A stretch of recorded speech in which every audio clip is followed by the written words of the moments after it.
daawadayaal ku soo dhawaada warbixin kooban oo aan ugu magac daray maxaa farqi ah oo u dhaxeeya dawladdan iyo midii hore. Maxamed Cabdi Cali waa muwaadin naafa ah oo ku nool magaalada Wardheer ee xarunta gobolka Doolo, waxaana si arxan darra ah u garaacay ciidamada liyu booliska ee ku sugan magaalada Wardheer. Warbaahinta Qorraxay Media oo booqatay magaalada Wardheer ayaa la kulantay Maxamed oo ka mid ahaa dadkii shacabka ahaa ee toddobaadkii tagay sida xun loogu dhibaateeyay magaalada Wardheer. Maxamed ayaa Qorraxay Media u sheegay in uu taagnaa meel suuqa dhexdiisa ah isagoo ay ku adkaatay inuu ku dhex lugeeyo ciidda tamuuxa ah maadaama uu naafa yahay.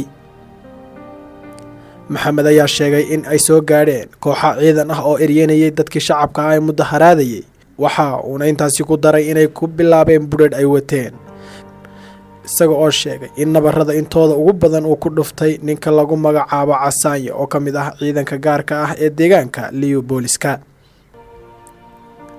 Maxamed oo sida sawirkiisa ka muuqata nin naafa ah ayaa sheegay inuu orodna kaga baxsan waayay xoogna iskaga celin waayay, isaga oo xusay inay iskood uga tageen. Lama garanayo sababta ciidankii ammaanka inay ilaaliyaan loogu talagalay ay u bartilmaameedsanayaan dadka masaakiinta ah ee dumarka iyo naafada isugu jira. Sidoo kale waxaa la yaab leh in mudaharaad ay maamulka gobolku sharciyeeyeen shacabka lagu dhibaateeyo ama lagu ciqaabo.